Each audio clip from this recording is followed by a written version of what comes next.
Hi, it's Eric Martin. We're here today to explore this wonderful phenomenon in organizations where people come into a room, they agree to do something that's going to change things, improve things, and they all nod their heads in earnest and then leave the room and not a whole lot changes.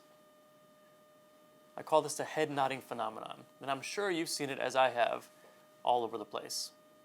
The question here is, when we're trying to lead change, adaptive change, whose work is it really?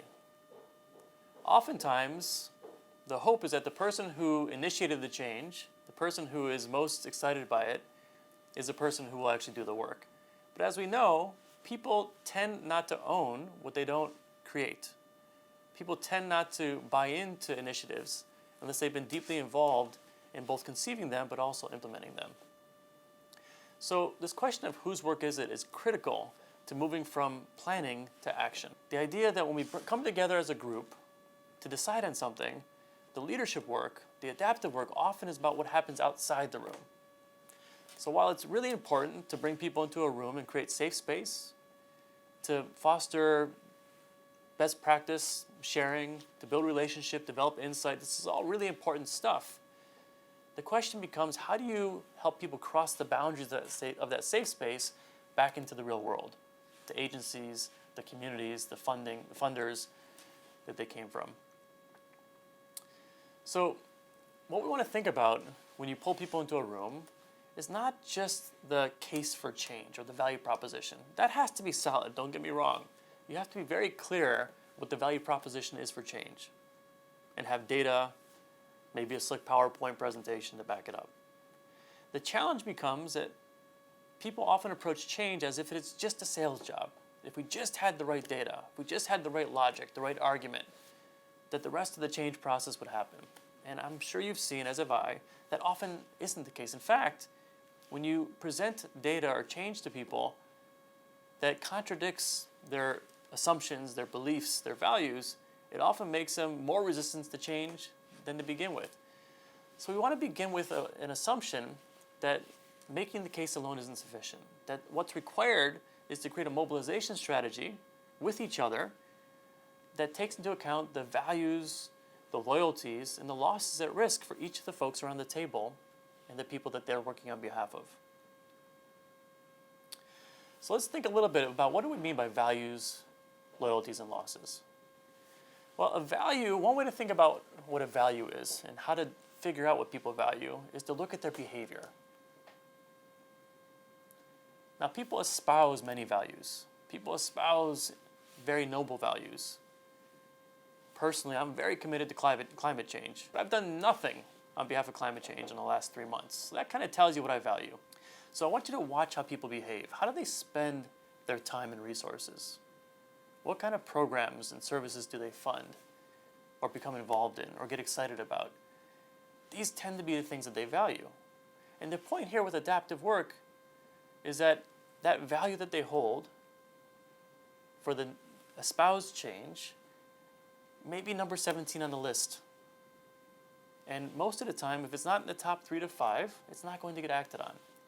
So we need to understand what are the other competing priorities or competing values that people would have to subsume in order to make the value of change higher on the agenda.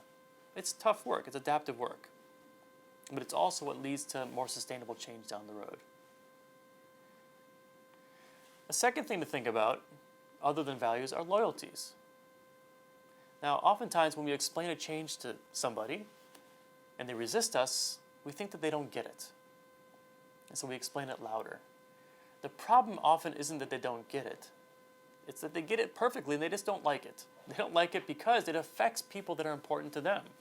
People on their team, people in their organizations, people in their communities. So loyalties is the idea that when leading change, we need to think about the people that are impacted through the lens of the people around the table and find ways to support them, materially and otherwise, in refashioning those loyalties, refashioning those relationships with people in their community so that they can actually have a chance of instituting and implementing that change. Now, it's often an overlooked part of the change process. We think that if we can agree to something in the room, that one representative, the person that's coming from the community can do all the work that's needed to shift values and shift relationships in the community, in their communities. It's really hard work, particularly if you've been in an organization for a long time or have deep standing relationships with community members. So how do we strategize around that piece of the work and not just focus on the case for change? The third idea, the third force that pulls people away from adaptive work are losses. Now, losses take many forms. Loss of autonomy, loss of relationship, loss of resource, power. Sometimes the biggest impediment to change is just a sense of convenience. People don't want to give up the convenient life that they've developed, the routines, the processes that they've developed in organizations. So even a loss of a sense of routine can prevent change. Another kind of loss is a loss of a sense of competence. We all want to feel competent in how we do our work, but oftentimes it's required to develop new skill sets, new capacities to deal with changes in our communities. So the loss of a sense of competence can itself be an impediment to change. So values, loyalties, and losses are an often underlooked but highly leverageable source of strategy making in change initiatives. So this idea of thinking of the work of leadership as mobilizing others to engage in work for which there's no easy answer. That's leadership work.